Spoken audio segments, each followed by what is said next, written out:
네, 오늘 우리가 보게 될 본문인 빌립보서는 우리가 옥중서신이라고 부릅니다. 우리가 신약 성경에 네 권의 옥중서신이 있다는 것은 이미 지난 시간에 말씀을 드렸습니다. 에베소서와 빌립보서, 골로새서, 빌레몬서 네 권의 편지가 나오는데 순서에 따라 두 번째 나오는 책이 바로 빌립보서입니다.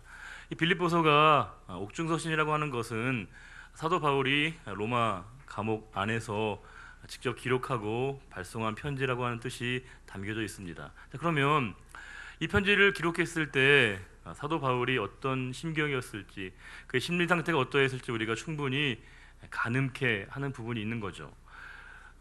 변호인이라고 하는 영화를 보게 되면 고문에 의해서 이렇게 허위 진술을 했던 대학생들이 재판을 받는 그런 장면이 묘사가 되어 있습니다. 그때 변호인의 조력을 받으면서 변론을 하는 가운데 질문을 던집니다. 과연 감금을 당하면서 가장 힘든 게 뭐였냐라고 하는 질문을 받을 때 그 대학생들이 뜻밖의 뭐라고 얘기하냐면 원망하는 마음 때문에 힘들었다는 그런 얘기를 합니다. 충분히 여러분 우리가 이해가 될 수 있는 것이겠죠. 왜냐하면 감옥에 갇혀 있다 보면 세상에 대한 원망, 또 타인에 대한 원망, 또 자신이 살기 위해서 누군가를 무고해야 된다는 것 때문에 스스로에 대한 원망의 마음이 자연적으로 생겨나게 되어지는 것을 표현하는 그런 부분이 있습니다. 감옥은 그런 곳이겠죠. 감옥에 갇혀 있으면 자연적으로 누군가가 원망하는 마음이 생겨나는 것이고요, 절망과 좌절을 경험하는 곳이 바로 감옥일 수밖에 없습니다. 우리는 사람은 환경의 지배를 받는다는 말을 많이 사용합니다. 우리가 그 유대인들의 탈무드에 보게 되면 사람이 꽃가게에 갔다 오면 사람에게서 꽃향기가 나고 우리가 생선 가게에 다녀오면 생선 냄새가 난다는 그런 얘기가 있습니다. 그 뭐냐면 그만큼 우리가 어떤 상황에 놓여 있느냐가 그 사람의 현재 심리와 상황을 대변해 주는 거 아니겠습니까? 그러면 오늘 말씀 속에서 사도 바울이 어떤 마음이었을지 우리가 충분히 짐작케 하는 부분이 있습니다. 하지만 그럼에도 불구하고 놀랍게도 오늘 말씀 속에서 사도 바울은 우리의 예상을 깨는 말씀을 우리들에게 주고 있다라고 하는 것이죠. 그래서 우리가 흔히 이 빌립보서를 기쁨의 편지, 기쁨의 서신이라고 부르고 있습니다. 그것은 기쁨이라는 말이 명사형으로 5번이나 나오고요, 동사형으로 9번이 나옵니다. 무려 14번에 걸쳐 기쁨에 대한 말씀이 나온다는 겁니다. 자, 그러면 도저히 우리가 이해할 수 없는 그 바울의 표현, 기쁨, 과연 그 기쁨은 무엇이고 사도 바울이 우리에게 이야기해주고 있는 그 기쁨의 근원은 무엇인가, 우리가 궁금하지 않을 수 없죠. 그럼 우리가 이 말씀을 이해하려면 먼저 본문으로 다시금 우리가 돌아갈 필요가 있습니다. 우리가 이 사도 바울이 빌립보서를 기록했을 때에는 사도 바울이 빌립보 교회는 그가 제2차 선교 여정 가운데 그 개척했던 교회가 바로 빌립보 교회입니다. 이 빌립보라고 하는 지역은 이미 우리 알렉산더 대왕의 선친이었던 사람이 빌립 2세인데 그가 그 땅을 개척하고 자신의 이름을 따서 그곳을 빌립보라고 부르게 되었습니다. BC 167년에 로마가 그곳을 식민지로 삼게 되고 BC 42년에 그곳에 퇴역 군인들을 위한 거주지를 마련한 이후에 그곳은 비약적인 발전을 기하게 되었습니다. 빌립보라고 하는 지역은 아시아와 유럽을 잇는 교통의 요지일 뿐만이 아니라 군인들을 위한 전진 기지로 활용되어지려 있어서 상당히 전술적으로 중요한 곳이 바로 이 빌립보였습니다. 특별히 빌립보는 로마 제국노에서 로마시와 동등한 권한과 지위를 보장받는 곳이었습니다. 즉 빌립보 지역에 있는 사람들은 로마 시민권을 소유하게 되어져서 투표권과 자치령이 보장되어지는 곳이었습니다. 그래서 빌립보 사람들은 빌립보 시민이라고 하는 것에 대한 아주 큰 자부심을 지니고 있었습니다. 그때 사도 바울은 빌립보서 3장 20절과 21절에 이렇게 얘기하고 있습니다. 우리의 시민권은 하늘에 있다라고 이야기하고 있습니다. 우리가 이 말의 맥락을 충분히 이해할 수 있는 것이겠죠. 당시 빌립보 시민들은 우리의 시민권은 땅에 속한 것으로 생각하고 있는, 너희가 갖고 있는 시민권은 하늘의 땅에 속한 것이지만 내가 가지고 있는, 우리가 속한 이 시민권은 하늘에 있는 것이다라고 사도 바울이 이야기해 주고 있습니다. 저와 여러분은 헌법과 법률에 따라서 대한민국 국민으로서의 지위를 보장받고 있습니다. 하지만 동시에 우리는 뭐예요? 하늘의 시민으로서의 이 이중적인 지위가 우리에게 있다는 겁니다. 우리가 대한민국 국민이라고 하는 지위와 하늘의 시민권 가운데 여러분 어느 게 더 우선하는 겁니까? 어느 게 더 중요한 거예요?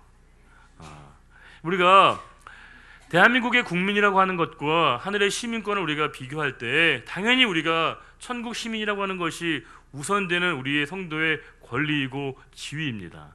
하지만 이 말이 우리가 이 국법과 질서를 무시해야 된다는 걸 의미하지 않습니다. 오히려 우리가 하늘의 시민이기에 우리는 이 땅의 질서와 가치를 더 철저하게 준수할 때 그것이 하늘의 시민권의 가치를 누리는 자의 고백일 수밖에 없는 것이겠죠. 최근에 일각에서 뜨거운 현안 가운데 하나가 바로 종교인 납세, 과세 아니겠습니까? 사실은 대다수의 목회자분들과 교회들이 이미 동의와 지진을 보내고 있는데 소수의 분들이 아직도 여전히 좀 이렇게 소극적인 태도를 취하는 걸 보게 되면 매우 안타까운 마음을 지닐 수밖에 없습니다. 우리가 천국의 시민이라고 하는 것은 더 우리가 많은 일들을 감당하기 위한 우리의 표현이 되어야 되는데 우리가 소수의 기득권을 누리게 한 표현으로 우리가 하늘의 시민권을 활용하게 될 때 그것은 우리가 천국 시민이라고 하는 것의 의미와 가치를 우리가 스스로 포기하는 것이 될 수 있다라고 하는 것입니다.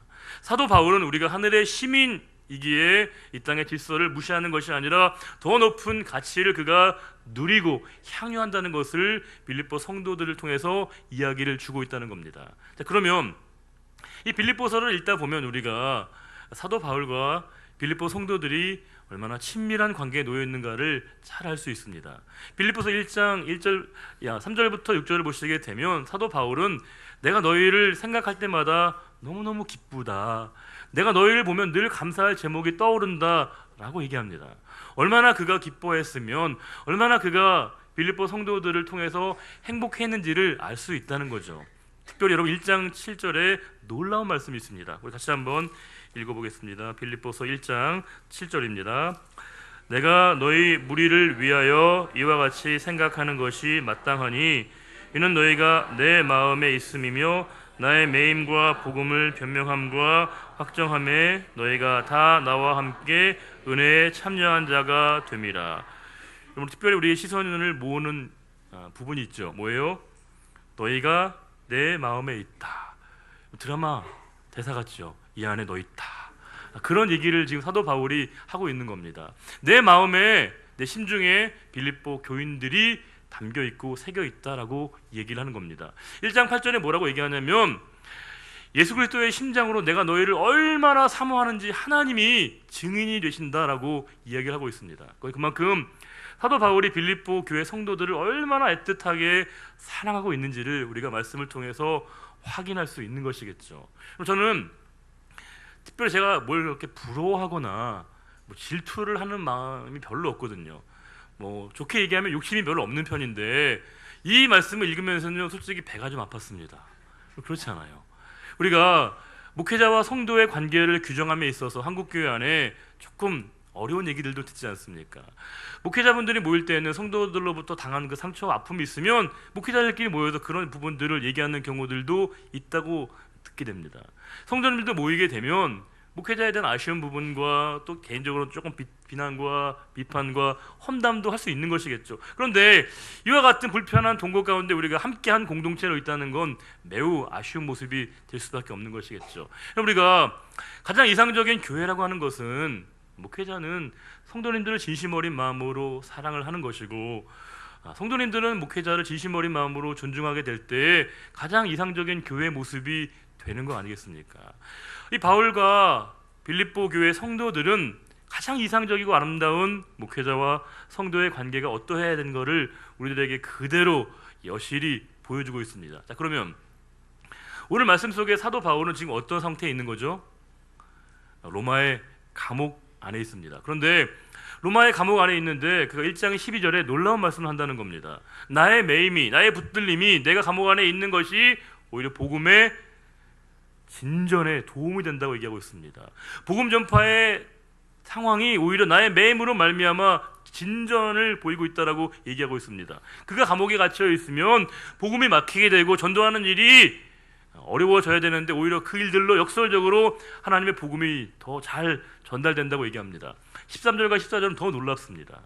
뭐냐면 너희 중에 많은 사람들이 내가 감옥에 갇힘으로 말미암아 더 용기를 내고 겁도 없이 그들이 복음을 전하게 되어지는 담대한 상황 가운데 놓여 있게 되었다라고 얘기한다는 겁니다. 사도 바울이 감옥에 갇히는 건 그의 개인적인 불행일 뿐만이 아니라 모든 교회의 큰 어려움이고 난관이고 고난이었습니다. 그러나 이 상황이 오히려 전혀 다른 일들로, 새로운 하나님의 일들로 이어지고 있음을 오늘 본문 말씀 우리들에게 이야기해 주고 있다는 겁니다.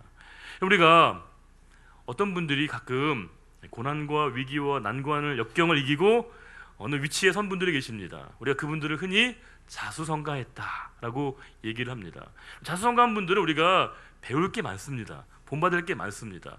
어려움과 위기를 만났을 때 그것을 헤쳐나가는 불굴의 의지는 참 우리가 많은 것들을 본받게 된다는 거죠. 그런데 가끔 이 자수성가형 분들 가운데 감정과 정서와 공감 능력이 조금은 이렇게 파괴된 경우들이, 훼손된 경우들이 있다는 겁니다. 뭐냐면 본인은 어려움과 위기를 잘 극복했기 때문에 그렇지 못한 사람을 잘 이해를 못하는 거예요.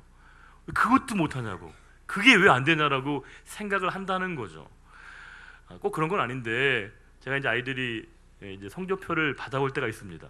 아이들 성적표를 어렵게 내놓으면 저는 흠칫 놀라게 될 때가 있죠. 왜냐하면 이 성적이 맞나? 왜냐하면 요즘에 성적 체계가 바뀌었나?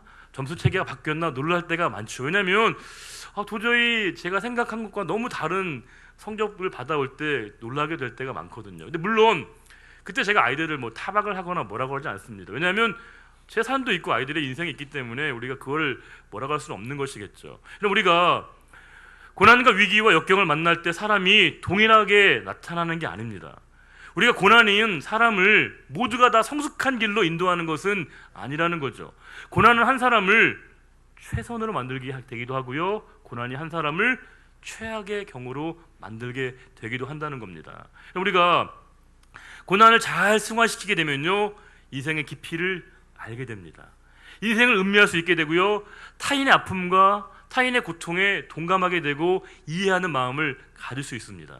반면에 고난을 통해서 자신의 고난에만 빠져 있게 되면요, 자기 연민의 감정으로 말미암아 타인의 아픔을 돌보지 못하는 경우가 될 수 있는 것이겠죠. 사도 바울은 전자의 경우입니다. 고난을 너무 잘 극복한 것이고, 이 빌립보 교회 성도들은 이 바울이 당한 고난을 오히려 그들은 복음을 전파하는 계기로 삼게 되었다는 겁니다. 자, 그러면 오늘 말씀 또 이 빌립보서 안에를 보게 되면 사도 바울이 자신의 삶에 대한 어떤 인식을 갖고 있는지를 우리들에게 알게 하는 말씀을 주고 있습니다. 우리 1장 20절부터 24절을 같이 한번 읽어보겠습니다. 긴 말씀이지만 같이 한번 읽어보겠습니다. 나의 간절한 기대와 소망을 따라 아무 일에든지 부끄러워하지 아니하고 지금도 전과 같이 온전히 담대하여 살든지 죽든지 내 몸에서 그리스도가 존귀하게 되게 하려 하나니 이는 내게 사는 것이 그리스도니 죽는 것도 유익함이라. 그러나 만일 육신으로 사는 이것이 내 일의 열매일진데 무엇을 택해야 하는지 나는 알지 못하노라. 내가 그 둘 사이에 끼었으니 차라리 세상을 떠나서 그리스도와 함께 있는 것이 훨씬 더 좋은 일이라. 그렇게 하고 싶으나 내가 육신으로 있는 것이 너희를 위하여 더 유익하리라. 이 말씀은 사도 바울이 생사의 문제를 초월했다는 걸 볼 수 있습니다. 그는 이미 살고 죽음의 문제를 넘어섰다는 걸 알 수 있습니다. 우리가 생사를 초월했다는 말이 생사에 초연했다는 말을 의미하는 건 아닙니다. 우리가 초연했다는 말은 부정적인 의미도 쓸 수 있거든요. 살든지 말든지 아무런 관심이 없는 게 아니었다는 겁니다. 사도 바울은 그 누구보다도 생명에 대한 강한 열망과 의지를 지니고 있는 사람이었습니다. 그러나 사도 바울에게 중요한 건 내가 살든지 죽든지 그것이 중요한 것이 아니라 나를 통해 그리스도가 존귀하게 드러나는 것이 사도 바울의 유일한 갈망이고 소망이었습니다. 그는 이미 생과 사의 문제를 초월해서 그의 삶의 자리 가운데 예수 그리스도가 드러나는 것이 사도 바울의 유일한 바람이었다고 하는 겁니다. 성도님들이 가장 오용돼서 쓰는 말 가운데 하나가 뭐가 있냐면 내려놓다는 말입니다. 내려놓았다고. 우리가 열심히 시험을 준비하다가 우리가 시험을 포기할 때 뭐라고 하냐면 내려놓았다고. 이번 시험 내가 내려놓았다고. 어떤 일을 계속 추진하다가 안 될 때 뭐라고 하냐면요, 내가 내려놓았다고. 전도하다가 사람들이 반응이 없어요, 내려놓았다고 얘기한다는 겁니다. 우리가 신앙적으로 내려놓았다라고 하는 말은 포기와 기권을 얘기하는 게 아닙니다.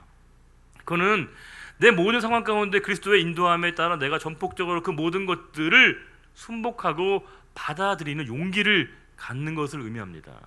우리에게 내려놓다는 말은 내가 그 어떤 상황 가운데 그것들을 단념하고 체념했다는 걸 의미하는 것이 아니라 오히려 그 모든 상황 가운데 내가 그 모든 상황을 예수 그리스도에게 헌신했음을 의미합니다. 사도 바울은 지금 자신의 삶에 대해서 초월했고 그의 생명을 내려놓은 사람입니다. 하지만 그가 내려놓았다라고 하는 것은 자신의 그 생명의 가치를 깨닫고 그의 생명을 온전한 주인이신 예수 그리스도께 드리는, 헌신했던 이 사도 바울의 모습을 우리는 내려놓음이라고 묘사할 수 있는 겁니다. 자, 그러면 이렇게 아름다운 말씀이 너무나 구구절절하게 잘 이어져 있는 이 아름다운 편지인 우리가 이 빌립보서를 보면서 계속 은혜를 받기도 하지만 또 우리 마음이 어려워지는 부분도 있습니다. 3장 17절과 4장 9절 보시게 되면 사도 바울이 뭐라고 얘기하냐면요, 너희는 나를 본받는 자가 되라, 그런 말씀을 주고 있다는 겁니다. 너희는 나를 본받으라. 우리가 사도 바울이니까 이해할 수 있어요. 사도 바울이니까 충분히 우리가 납득할 수 있는데 이건 좀 너무 심한 건 아닌가. 본인을 본받으라니, 본인을 따르라니, 아무리 사도 바울이시지만 이건 좀 너무 과한 것 아닌가라는 느낌을 우리가 지울 수 없는 것이죠. 그러면 사도 바울이 변했다라는 느낌이 우리가 들 때도 있는 겁니다. 우리가 연예계에 진출한 분들이 항상 제일 염두에 두는 게 뭐냐면요, 연예인병에 걸리지 않아야 된다는 겁니다. 연예인병에 걸리면요, 거들먹거리게 되고 교만하게 되고 초심을 잃어버린다는 거예요. 그래서 이게 데뷔 이전부터 연습생과 훈련생 할 때부터 제일 강조하는 게 인사를 시키는 겁니다.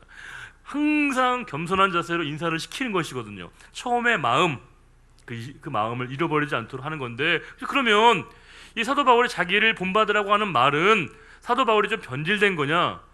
그렇지 않다는 겁니다. 빌립보서 2장 5절 보시게 되면 사도 바울이 너희 안에 이 마음을 품으라, 곧 그리스도 예수의 마음이라는 얘기가 있습니다. 사도 바울은 일관되게 모든 사람들이, 빌립보 교회 성도들이 예수 그리스도를 본받기를 원했죠. 자, 그러면 나를 본받으라는 이 말은 우리가 어떻게 번역하는 게 좋겠습니까?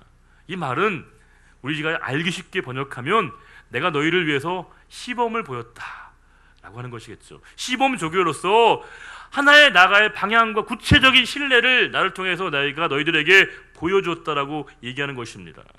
사도 바울의 마음속엔 예수 그리스도가 지워진 적이 없습니다. 그 시선은 오직 언제나 예수 그리스도에게 주목된 사람이 사도 바울이었습니다. 우리가 흔히 하는 말처럼 내 눈은 한눈을 팔 수 있어도 우리 영혼은 한눈을 팔 수 없다는 말을 합니다. 왜냐하면 우리 언제나 내 마음이 가는 곳으로, 내 마음이 자리 잡고 있는 곳으로 내 생각과 시선이 그곳에 머무를 수밖에 없는 것이겠죠. 돈이나 명예나 권력에, 인기에 관심 있는 사람은요, 마음이 그곳을 자리 잡고 있으면 모든 생각, 모든 관심, 모든 시선이 그곳에 쏠릴 수밖에 없는 거예요. 가끔 청년들이 그런 얘기를 해요. 본인 너무 바빠서 연애할 시간이 없다고. 사실 이건 조금 어폐가 있는 얘기입니다. 아무리 바빠도요, 연애할 수 있는 마음이 생겨나게 되는 거죠. 왜냐하면 내 마음이 있게 될 때 시간을 찾아내는 것이고 상황을 만들어내는 것이거든요. 지금 이 사도 바울의 마음속에는 오직 예수 그리스도로 가득 차 있는 그 사도 바울을 볼 수 있는데, 사도 바울이 그 인생의 유일한 목적이 무엇인가를 3장 12절에 이렇게 얘기하고 있습니다. 같이 한번 읽어보겠습니다. 3장 12절입니다. 내가 이미 얻었다 함도 아니요 온전히 이루었다 함도 아니라 오직 내가 그리스도 예수께 잡힌 바 된 그것을 잡으려고 달려가노라. 조금 어려운 말씀이죠. 이미 얻었다 함도 아니고 온전히 이뤘다 함도 아니라고 그가 전제하면서 뭐라고 얘기하냐면 내가 예수께 잡힌 바 된 그것을 잡으려고 달려간다라고 얘기하고 있습니다.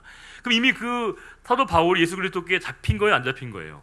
잡힌 거죠. 하지만 그럼에도 불구하고 잡혔지만 그의 삶의 자리 가운데 온전히 붙잡힌 바 된 삶은 아직은 아니라는 것이죠. 이미 그가 예수 그리스도께 붙잡힌 바 되고 메인 바 되었지만 그 목표를 향해 끊임없이 나아가야 될 소중한 책임이 본인에게 주어져 있다는 것을 얘기하고 있습니다. 우리가 구원을 받고 믿음을 가졌다고 우리의 삶이 갑자기 달라지나요? 우리 모습이 갑자기 팍 변해요? 아니죠. 과거의 습성과 기질과 잔재가 남아있을 수밖에 없는 거예요. 예를 들어서 불교에서 기독교로 신앙을 바꾼 분들은요, 불가피하게 언어적인 과거의 습관이 남아있을 수밖에 없는 거잖아요. 그분들에게 헌금은 여전히 뭐겠어요? 시주로 생각될 수 있는 것이고, 그분들에게 저는 뭐겠어요? 담임 목사인 저는 주지 목사일 확률이 대단히 많을 수밖에 없는 겁니다. 그분들에겐 언어적인 부분에서의 여전히 과거의 습관이 있지만 이미 붙잡힌 바 된 사도 바울은 그럼에도 불구하고 그 목표를 위해서 끊임없이 그가 나아가야 될 소중한 책임이 본인에게 있음을 깨닫고 있다는 겁니다. 그러면서 13절과 14절에 이렇게 얘기합니다. 같이 한 번 더 읽어보겠습니다. 13절 14절입니다. 형제들아, 나는 아직 내가 잡은 줄로 여기지 아니하고 오직 한 일, 즉 뒤에 있는 것은 잊어버리고 앞에 있는 것을 잡으려고 표대를 향하여 그리스도 예수 안에서 하나님이 위에서 부르신 부름의 상을 위하여 달려가노라. 이게 좀 어려운데요, 우리말 성경에서는 앞에 있는 것을 복수로 표현하고 있지 않았는데 원문을 보게 되면 이게 복수입니다. 앞에 있는 것은 복수고요, 표대는 단수로 되어 있습니다. 그럼 우리가 표대라고 하는 것이 우리가 성도가 나아가야 될 궁극적인 방향, 유일한 목표라고 할 때 그 목표를 이루기 위한 과정과 절차가 우리에게 필요하다는 것이겠죠. 표대는 하나이지만 그 표대에 도달되어지기 위한 앞에 있는 일은 여러 가지 절차와 과정과 순서가 우리에게 동시에 필요하다는 겁니다. 우리가 서울에서 갑자기 이제 부산에 간다고 할 때 우리가 딱 눈 뜨면 부산이 되나요? 아니죠. 어떻게 돼요? 서울에서 출발하게 되면 천안에 들러가지고 호두과자주 먹고, 대전에 들러서 우리가 우동도 먹고, 대구를 들러야 이게 부산에 갈 수 있는 것이거든요. 우리가 한순간에 결심했다고 달라지는 것은 아니라는 겁니다. 그의 삶의 자리 가운데 끊임없이 이 모든 과정을 거치면서 유일한 그의 목표인 표대에 이를 수 있다고 하는 것을 이야기해 주고 있다는 겁니다. 사도 바울의 놀라운 고백은 뭐냐면요, 그는 그에게 예수 그리스도를 향한 뜨거운 갈망함이 있었는데 이 예수 그리스도를 향한 그 갈망은 구원론적인 차원에만 머무르는 것이 아니라 전인적인 차원에서의 갈망함이 있었다는 겁니다. 이게 뭐냐면 그는 예수 그리스도를 믿고 따르는 이유가 천국행 티켓을 얻기 위한 목적만은 아니었다는 겁니다.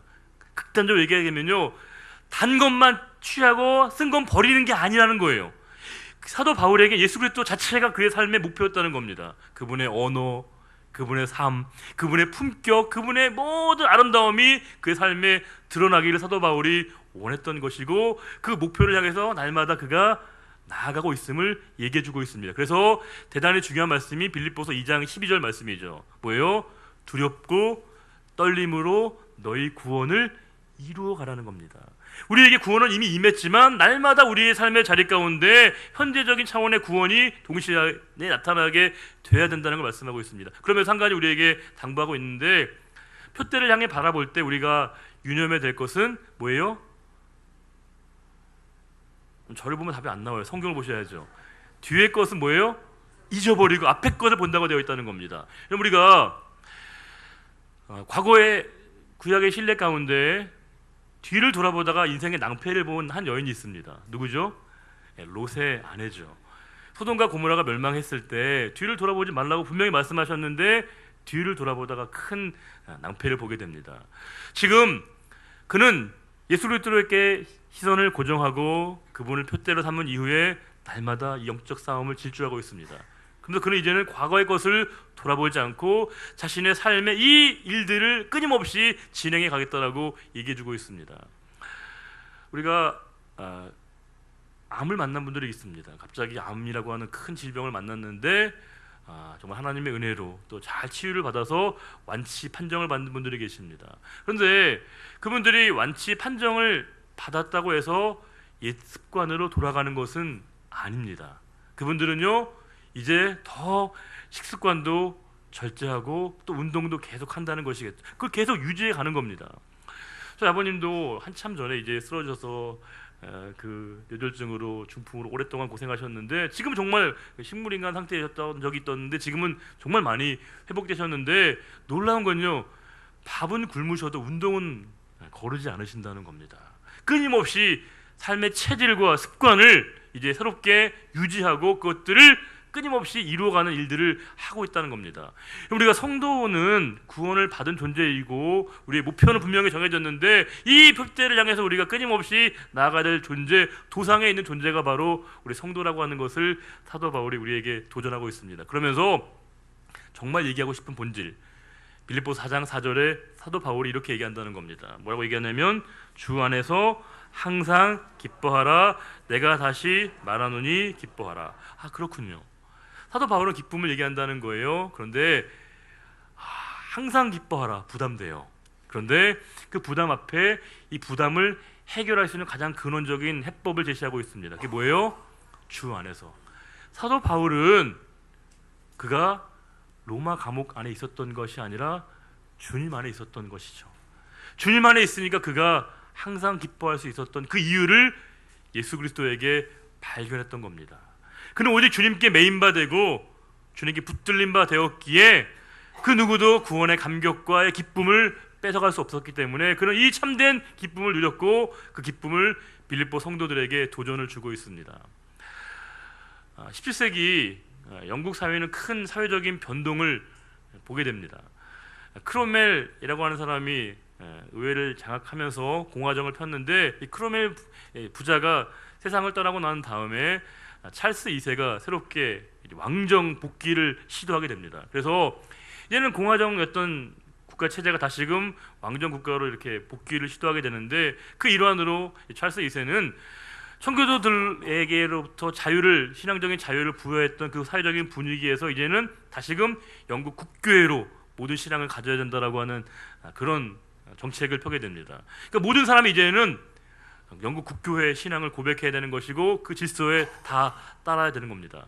그때 베드포드라고 하는 지역에서 한 젊은이가 그곳에서 신앙생활을 잘하고 그 교회에서 세워져서 설교자로 활동했던 한 청년이 있습니다. 근데 이 소식을 듣고 그가 받아들일 수 없어서 분연히 항거를 하게 됩니다. 그 일 때문에 그가 이렇게 경찰에 의해서 체포가 됩니다. 그게 바로 1660년 11월인데 그가 1661년 1월에 드디어 재판을 받게 됩니다. 재판의 내용은 바로 이 영국 국교회 질서에 따르겠는가라고 하는 것과 설교를 하지 말 것을 종용받게 됩니다. 이걸 받아들이면 3개월 언도받았기 때문에 바로 풀어준다는 겁니다. 그런데 그는 그 제안을 받아들이지 않습니다. 그러면서 그런 얘기를 하는 거예요. 내가 하나님의 명을 받아들이지 않을 바에야 나는 내 눈썹에서 이끼가 자랄 때까지 이 감옥에서 지내겠다라고 하는 놀라운 얘기를 합니다. 그리고 무려 12년 동안의 감옥 생활을 자초하게 됩니다. 충분히 바로 풀려날 수 있는 일이지만 억울한 옥살이를 그가 자초하게 되고 그 상황 가운데 그가 놓이게 됩니다. 그러나 그는 그 감옥에서 절망에 빠져든 게 아니고요. 책을 쓰기 시작했습니다. 무려 9권 정도의 책을 썼는데 그가 누구냐면 바로 존 버넌입니다. 그가 그 감옥에서 쓴 놀라운 책이 바로 철로 역정이라고 하는 제목의 책이 있습니다. 우리 모든 신앙인들에게 얼마나 큰 감동과 도전과 희망을 준 책입니다. 그 책은 바로 존 버넌이 감옥 안에서 12년간의 그 시간 동안에 기록한 책이었다는 겁니다. 존 버넌은 감옥에 있었지만 그를 붙들고 계시고 그가 매여있던 존재는 바로 예수 그리스도인 겁니다.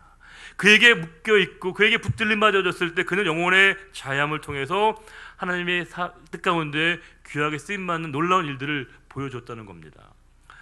설교를 마감하겠습니다. 다시 오늘 본문으로 돌아가서 사도 바울이 지금 이 빌립보서를 썼을 때 사도 바울은 지금 어디 있는 거죠? 감옥에 있는 겁니다. 어느 감옥이요? 로마 감옥 안에 있는 겁니다. 성지순례를 다녀온 분들이 다 동일한 얘기를 하십니다. 이 사도 바울이 갇혀있던 로마 감옥을 다녀오신 분들이 다 똑같은 얘기를 하셔요. 사도 바울이 갇혀 있었던 로마 감옥은 지하 감옥이었습니다. 그 지하 감옥에는 자그만 틈으로 햇빛이 들어오는 그런 감옥이었다고 합니다. 그리고 그 거리, 직선 거리에는요 역사적 고증에 따르게 되면 로마 시저의 동상이 있었다고 합니다. 사도 바울은 늘 로마 시저를 바라봤을 겁니다. 그러나 그의 마음속에는 세상을 지배하는 것이 로마 황제가 아니라 역사를 주관하시는 예수 그리스도, 그의 삶을 주관하셨던 예수 그리스도를 바라봤기에 감옥이 그를 가둘 수 없었던 겁니다. 그 감옥이 그 영혼의 참 자유와 기쁨을 빼앗을 수 없었던 겁니다. 자, 여러분에게 다시 한번 질문을 던지겠습니다. 여러분은 과연 무엇에 매여 계십니까? 무엇이 여러분들을 붙들고 계십니까? 여러분들이 여러분의 삶으로 이 질문에 대한 답을 여러분의 삶으로 보여주실 차례가 바로 여러분의 몫이라는 겁니다. 기도하겠습니다.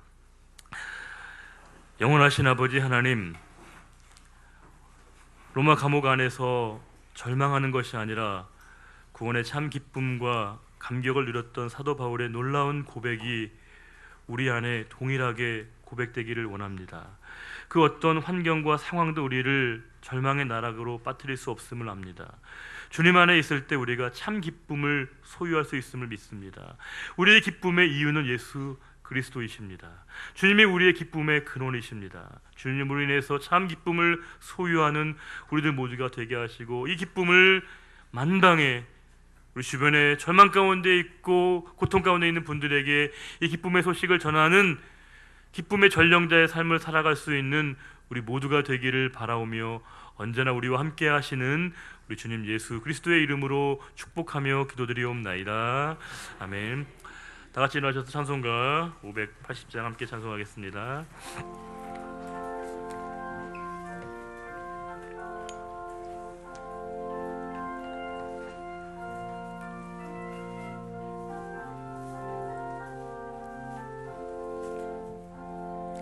삼천리반도 금수강산 하나님 주신 동산, 삼천리간도 금수강산 하나님 주신 동산, 이 동산에 할릴만한 사방의 일꾼을 부르네.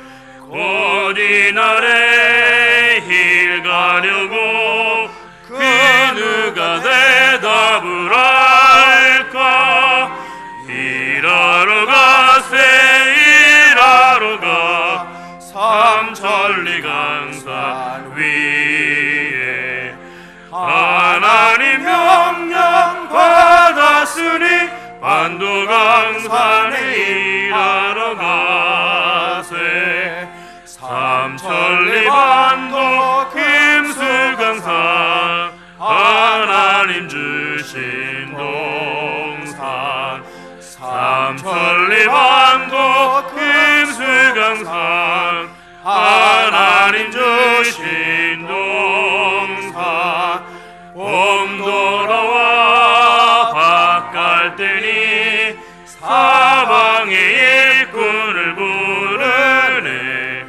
곧 이날에 일 가려고 그 누가 대답을 할까? 일하러 가세 일하러 가 삼천리 강산 위에 하나님 명령 받았으니 반도강산에 일하러 가세.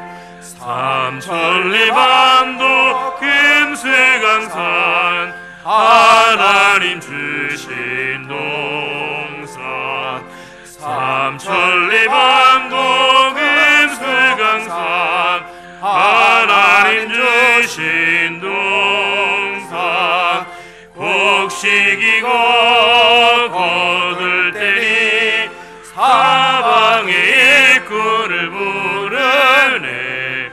곧 이날에 일 가려고 그 누가 대답을 할까?